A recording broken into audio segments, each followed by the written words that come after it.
if anything could be indicative of Stargirl's impending exclusivity to the CW and potentially becoming more closely entwined with the likes of Batwoman and Supergirl, killing off a straight white male asshole character the moment he proves that he might not be an asshole after all, that would do it.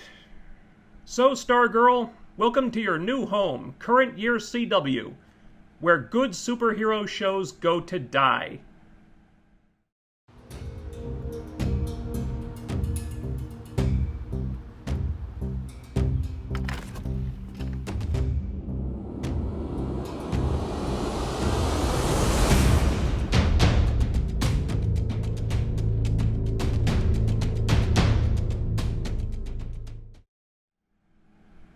Okay, don't get that intro twisted. I actually did not think this was a bad episode. Quite the opposite. I was just pointing out for future reference that killing the straight white male character right when he starts becoming a real character is something the Batwoman writers would totally do. It just so happens in this case that the death, if that's what this was until we see a body it's not official, was story and character driven, so the Stargirl writers were able to make it work.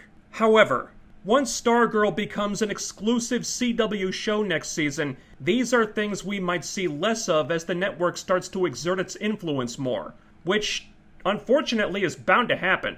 And I mean unfortunately, because Stargirl is really starting to figure itself out. So the thought of some Greg Berlanti nut-hugging clown coming in with network notes just when the show is actually clicking into place on its own is so irritating. But for now, that's in the future. We're in the present, so let's talk about a scene that takes place 2 years ago. It's the scene of how Pat and Barbara first met. They're in a diner, they both order the same thing, and they get to talking. Then, there's only one banana left, so they split it. You suck! Shut up. It's a cute scene, I guess. Nothing really noteworthy about it. It's just there for posterity's sake, showing how they met. And then we cut to present day where they're teasing a breakup. Barbara's found Courtney with the cosmic staff. Courtney is pathetically trying to BS her way out of this, and she'd probably still be doing it if Pat hadn't been there, but he basically forces her to tell Barbara the truth finally, so Courtney's like, ugh, fine. So, Mom, Dad was a superhero, and now I am too. Just like that, huh? You're not gonna ease Barbara into it gradually? Maybe be careful about it so you don't deliver this news to your mom in the most jarring way possible? Of course not. Courtney knows what show this is. So after the commercials, Pat's given Barbara all the exposition about Stripesy and Starman, and how her boss might be a murderous supervillain, can't forget that part. And to Barbara's credit, she reacts very realistically. And by that I mean, she very quickly switches from shock to anger that she was kept in the dark about all this stuff, but she can also see that this is all being fueled by Courtney's fixation on Starman, who is Courtney's dad, by the way. Nope. As soon as Barbara sees the picture of Starman, she knows that Courtney being dead set on doing this incredibly dangerous thing was all based on a lie. But since Courtney's a kid, Barbara shifts the blame to Pat, who, as the adult in this situation, should have known better, should have stopped her, should have told Courtney the truth. Little does she know that Pat tried to do exactly that multiple times, but his hands are kinda tied if Courtney never listens to him. She does bust him for lying about Courtney getting hurt in a car accident, though. He tried to come clean to her about that, but he didn't do it in time, so she orders Courtney to her room and tells Pat to get out. So Mike knows something's up. He asks Pat what's going on, are him and Barbara getting a divorce? And we can see that this does concern him, because deep down, Mike actually does like this makeshift family, even if he rarely shows it. And he even offers to go with Pat to crash at the garage. I'm not sure how Pat plans to hide the stripe armor from him, but Pat's got more immediate concerns right now. I hope he at least moved the armor away from the window, though. Over at the hospital, Brainwave is now awake, but he has amnesia, and he's a lot nicer now because he can't remember anything about the last 10 years, which apparently is when all the stuff that turned him into a giant asshole happened, including finding his wife drowned in a pool, which doesn't sound suspicious at all. Is this a hokey storytelling device? Yeah. Is it way too damn convenient? Yeah.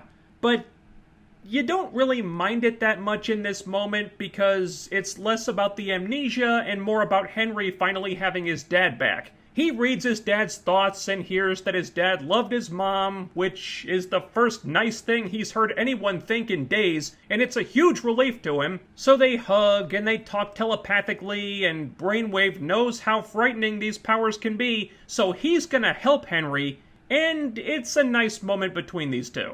Later on, Henry hears his dad's thoughts while he's sleeping, dreaming. The thoughts are jumbled, but he mentions his wife's death and Starman, so Henry runs home to check out the video journal again, and then Icicle comes in. So Henry finds a specific journal entry his dad made right after his wife died. He talks about how he met her while he was robbing a bank. I guess she was the superhero who caught him? But her thoughts were good and pure and totally not like everyone else who thinks nothing but vile, hateful stuff. And finding a human being who's actually nice made Brainwave reconsider Icicle and his whole evil mission, and God knows Icicle couldn't have that, so he led the JSA right to them, and that's when the big fight in the pilot happened. And also, his wife was Starman's sister, so that's a thing now. And with her brother dead, he knew the wife would never forgive him, and she wouldn't go into hiding either, so... Damn you, Jordan. That's Icicle's real name. I don't think I ever mentioned it. The details are kept vague. He doesn't say exactly what happened, but Henry takes this to mean something. And you can probably already guess where this is going, but it makes sense why Henry would think it was Icicle who killed her. Back at the house, the staff floats into Courtney's room, but she can't go out right now because her mom's too upset, so she tells it to go back to its crate. The staff is literally her freaking dog at this point. Instead, the staff looks at the picture of Icicle that Pat has pinned up and decides to take matters into its own hands. Because that's something it can just do now? I'm gonna need more information when this is over. Back at the hospital, Icicle is catching Brainwave up on Project New America and how, with his telepathy, they can power the machine and take control of every mind in 6 states. But Brainwave is still a little confused, and the second he asks about the Stargirl, the cosmic staff flies in through the damn window, blasts Icicle point blank, which... if you have a shot at him, why not use enough force to at least knock him unconscious? I don't know, because Icicle gets right back up. Brainwave immobilizes the staff with his telekinesis. If you're wondering why he didn't do that either of the 2 times he fought Courtney, well, so am I. Then Icicle freezes the staff, and that stops it somehow. Meanwhile, Henry's outside the room and sees them together through the window. Only Henry sees them, though. So that crooked lawyer died in there hours ago, you've got this flying, glowing staff firing off energy beams in the ICU, and not a single member of the medical staff has noticed anything.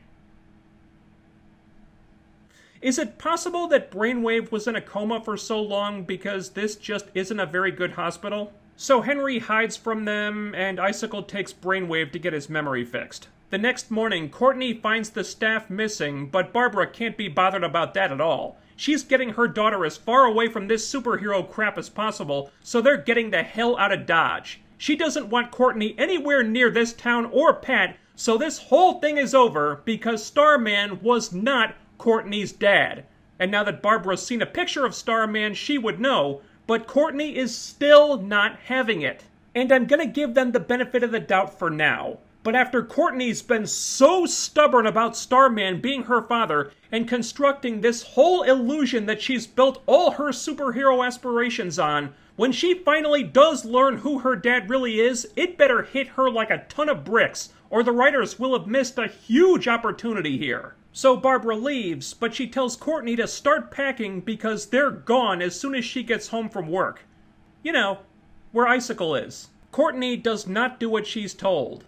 Shocking, I know. Instead, she goes to the garage to tell Pat that the staff is missing and her mom wants them to leave Blue Valley, so they have to take the fight to Icicle and they have to do it right now. I have no idea how she plans to do that without the staff, and it turns out she doesn't either. So Pat rushes off to get Barbara, and he tells Courtney to go home and pack. He can live with losing Barbara as long as the 2 of them are safe, because Pat is just a really good guy. And just when Courtney looks like she might be realizing that, Mike takes the opportunity to lay on the guilt even more. He asks her what's going on, she can't tell him, so Mike gets angry and resentful, understandably so, thinking Courtney never really thought of him as a brother, and he's like, "You never really wanted me and my dad around, did you?"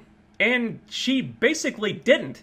That's what's great about this. Suddenly everyone is calling Courtney on her bullshit, and it's awesome. Sure, you might not 100% buy this coming from Mike, who was a complete douche to Courtney until like 2 episodes ago, but you can at least believe that he's feeling like he's been dicked around in this situation. And anything he can do that makes Courtney feel bad earns him points in my book. So later, Henry finds Courtney on the street. He telepathically exposits everything that just happened, and Courtney is elated by this development because if Henry's mom was the sister of Starman, who is Courtney's dad by the way, then that means that the two of them are cousins. And she's thrilled about this. She hugs him and everything. So desperate is Courtney to hold on to this Starman delusion she's concocted that she's just accepting all this at face value.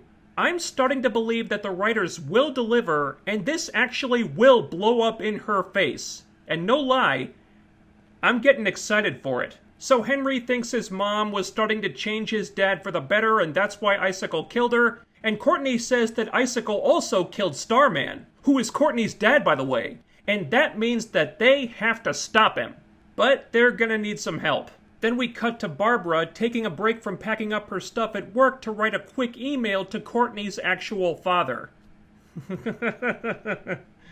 This is gonna be sweet. Cut to the losers table during lunch. Courtney's trying to plead Henry's case to the other JSA kids. Naturally, Yolanda and Rick are pissed off, but Beth is fine with this because that just seems to be the mode that she's stuck on 24/7. Courtney's adamant that they need Henry's help because they have to find the Cosmic Staff and they have to find the ISA, like, immediately so they can save the town and save Pat and Barbara's marriage. But really, it's just about getting the staff back so she can continue superheroing and maintain her Starman is my dad fantasy. But Rick points out the holes in Courtney's argument here. Why should they be trying to help Brainwave, who will certainly kill them if he gets his memories back? They should just break Brainwave in half while they still can. Henry has an issue with this, and Rick's like, well, try and stop me. Why don't you try and stop me right now? Henry doesn't want to fight, but Rick is pretty gung-ho about it, so Henry has to blast him back with a telekinetic shove, which draws the attention of everyone around them. Courtney says to save it for the bad guys, but Yolanda's like, he is the bad guy! And then Beth says they need to do this, and they all just decide to listen to her for some reason. But it's a little hard to focus on that because everyone in the cafeteria is watching them as they try to hash this out, and it's like they don't even care. They didn't even lower their voices or wait for everybody to go back to their lunch. The secret identity thing is still a work in progress, clearly. So Yolanda finally agrees, but only because she knows Courtney's gonna go anyway and she needs someone to watch her back. But afterward, her and Courtney are donezo because Courtney chose Henry instead of her. And I'll say this, the writers are doing a pretty decent job of making Henry look sympathetic so far, even if it does come at the cost of Rick and Yolanda being kind of irrationally pissed off. Now granted, that's Rick's wheelhouse, and Yolanda's definitely got a dark side that they've teased a couple times, but I don't know. It feels like they're overdoing it just a tad here. Then we go to Pat as he marches into Barbara's office and tells her that she can't be here, it's not safe. But then Icicle and his parents walk in with cookies as a thank you for dinner the other night. The parents talk to each other in Norwegian, which sounds like a bunch of gobbledygook, and then the three of them leave. And since neither Barbara nor Pat speak Norwegian, Barbara secretly recorded them talking with her phone. And yeah, it's a little silly that Barbara could have done that so fast, but I don't even care. It's smart. It makes Barbara look cool, and she hasn't had many moments like that, so she was due for one. So Pat and Barbara get the hell out of there, they hide out at the diner, and they translate this recording of Icicle's parents talking in Norwegian. Apparently there's an app for that. That's news to me. Basically, they like Barbara, and they can tell their son does too, but this won't matter once the machine is turned on. And then we cut back to Icicle looking for Barbara in her office, and we can see that the email she sent to Courtney's dad has gotten a reply. Oh boy.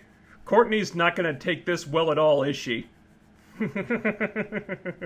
Back to Henry and the JSA kids. Courtney actually does try to call Pat at one point to tell him what they're doing, which is good. But this is juxtaposed with her having the brilliant idea to just start traipsing through those tunnels under Cindy's house with no plan to speak of and just hope they happen to find what they're looking for. Which is less good. Then, because the tunnels go in different directions and Courtney has apparently never seen a single horror movie in her entire life, she decides that they should split up. Literally, like any horror movie ever made, and she would have known not to do this. She thinks her and Henry should go one way, but Yolanda doesn't trust Henry not to pull something, so she goes with them. And this gives Henry a chance to take Yolanda aside for a minute and tell her that he knows how much he hurt her, and he wishes he could take it back. Which really doesn't track at all with the Henry we met in the pilot who was bullying Yolanda and calling her a slut. And again, I should point out that the thing Henry wishes he could take back, he didn't do. Cindy did. I have no idea why he keeps acting like he's the one who did it. The writers must have retconned that story. It's the only thing that makes sense. Not that it matters anyway, as Yolanda's too pissed off at him to care and says that he can't take it back. Meanwhile, Rick and Beth find Solomon Grundy's cell, and Beth just stands there helplessly and fails to stop Rick as he tries to break in and kill the monster. But the funny thing is, he tries to rip the door off by force instead of just turning the big handle and opening it normally.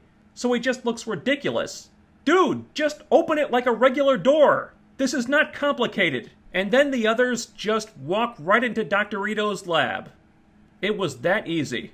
The last time Courtney tried using these tunnels, there were security cameras that spotted her very quickly. I don't know where the hell all those cameras went, but whatever. Ito and his drones are busy working on Brainwave, but Cindy, who has woken up from her nap after her dad gassed her last week, sees the kids from her cell, and she's like, Daddy! Daddy! They're here! Let me out! Let me out so I can kill her, Daddy! Please let me kill her, Daddy! Please! I want it! I want it! I want it! I want it! But Cindy's out of luck, and Ito just sicks the drones on them instead. And there's like dozens of these things, but luckily for the JSA kids, the drones really, really suck. They don't seem to be able to do much more than just lurch forward and try to grab them, so Courtney and Yolanda can show off all their super amazing badass fighting abilities that they just pulled out of their asses. At least with Henry it makes more sense, because he's just throwing people around with telekinesis. And overall, the fight is well staged, even though Courtney is still way, way better at this than she has any right to be, and she doesn't even have the staff right now, which is locked up. But then Ito gets in on the action, and he takes Courtney down pretty quickly, which is awesome. And he's about to kill her when Yolanda breaks the staff free and gets it to Courtney just in time so she can nail Ito in the head with it. And this knocks the hood off, so they finally see Ito's face. And I gotta say, it's kind of a disappointment. It's just a human face with vaguely reptilian features. I don't know what I expected. Maybe I built this up in my mind too much and thought he'd be more lizard-esque like the Spider-Man villain or something. But that seems kind of tame after all the build-up it had. If you're gonna tease this reveal all season, then do something bigger and weirder with it. I mean, we're only gonna see this thing for a few seconds anyway, come on. So once the fight's over, Henry frees his dad, but they're too late. Brainwave's got his memory back. He remembers who he is, it's who I've always been, and it's who you are too! But Henry decides, no! You may be asshole dad, but I don't wanna be asshole jock! So Henry blasts him back, and the mission's pretty much a bust at this point, so they decide to get out while the getting's good. Cut back to Rick and Beth. Rick's still trying to get Grundy's cell door open when the drones show up and attack them too, so Rick takes them all out with one punch while Beth cowers in fear behind him. Why did they bring Beth on this mission? Seriously, why is she there? She was the one who learned all that stuff about the tunnels in the last episode, so I thought maybe she would apply that to this situation somehow, like pointed them in the right direction or figured out which tunnel they needed to take. Then she could have at least done something. But none of that happened. And outside of information gathering type stuff, Beth is kind of useless. So why do they insist on putting her in dangerous situations like this? I don't get it. So they've been made, and even Rick is not so pissed off that he can't see how sticking around would be a dumb idea, so he figures he'll kill Grundy some other time and they go meet up with the others. They don't make it out of the tunnels though. The way out is barred now. Rick has to bend the bars apart so Beth and Yolanda can get through, but then Brainwave shows up and straightens the bars. So Rick and Henry combine their powers and team up to bend the bars apart again. Then Courtney tells Henry to get out, but he uses his telekinesis to throw her through the bars to safety, so now it's just Henry facing off against his supervillain father. So this is Henry's big moment, his big redemptive scene, and he gets this monologue about how he knows the powers warped his father's view of the world, but people aren't monsters. He loves him and he doesn't want to fight him because he's better than this. And I know you loved Mom, and she believed in you, and that's why Icicle killed her! And then the other shoe drops. I think we pretty much all saw this coming, but Icicle didn't kill Brainwave's wife. Brainwave did. I made a choice, he says. Don't make me choose again! I want you by my side! But then Henry makes the choice to never stand by his side, so he shoots a bunch of rocks at his dad, but Brainwave stops them in midair and shoots them right back at him. And the others are trying to get back through the bars, but there's a telekinetic shield blocking them now, so Henry knows he's pretty much f***ed at this point. So he tells Yolanda that he's sorry, for that thing he didn't do, but pretends that he did because reasons. He tells Courtney, you were right, people are good, don't let this change your mind. And then Brainwave telekinetically brings the roof down on top of him, presumably murdering his own son, but we don't see a body, and that's the rule, so don't tie the toe tag on just yet. But as far as the JSA kids know, Henry's dead, and they're all very sad, and Yolanda cries, and she hugs Rick. Those two will probably be a thing at some point, and this was a really good scene. I felt bad for Henry. I thought he earned his big damn hero moment, and his death, if that's what it was emotionally affecting for all the reasons that Joey's death was not. We'd gotten to know Henry, we learned about his unfortunate circumstances, and then he rose above them and became a better person. So this moment feels legitimately tragic. I genuinely felt something when he seemingly died, and I didn't expect that. I was like, damn, just when he was becoming likable. That's too bad. I mean, hell, Henry probably had one of the best character arcs of the season, quite frankly. Minus that confusion with him acting like he was the one who emailed Yolanda's pictures to everybody for some reason, even though it was Cindy who did it. And if he's really dead now, it's unlikely the truth about that will ever come out. Which is annoying. And speaking of annoying, get this. The episode ends with the JSA kids just standing there looking at the wreckage, and for some reason Brainwave has just disappeared. There was nothing stopping him from just trapping them there with a telekinetic shield like he did earlier with the staff, but instead, for no reason, he just vanishes from the scene altogether. Where the hell did he go? Did the cave-in bury him too? Because he could have just shielded himself from that. I don't know why he wouldn't. Seriously, what happened here? It's such an awkward moment to end on, and that's a shame because otherwise the scene was pretty damn good. That was number 10. And I'm happy to say that Stargirl is continuing its recent run of good episodes. This has been pretty refreshing. They had some solid emotional moments here. Barbara got a rare opportunity to have a bigger role, and she was used well. The plot is advancing quickly, but not too quickly. Courtney is showing more chinks in her armor with a tease of even more to come, and the writers have successfully taken two of their most flat, one-dimensional characters in Asshole Jock and Asshole Chick number 1 and turned them into, arguably, two of the better characters in the cast. Now there were a few hiccups here. Amnesia plots are pretty cliched at the best of times. Courtney still has a problem with not thinking before she does things. The Ito face reveal was kind of underwhelming and the characters are still doing a fair amount of stupid stuff, but overall the show is chugging along now. Momentum is building as they head into the season finale, and I'm becoming cautiously optimistic about their chances of sticking the landing. So, good job, Stargirl. Keep it up.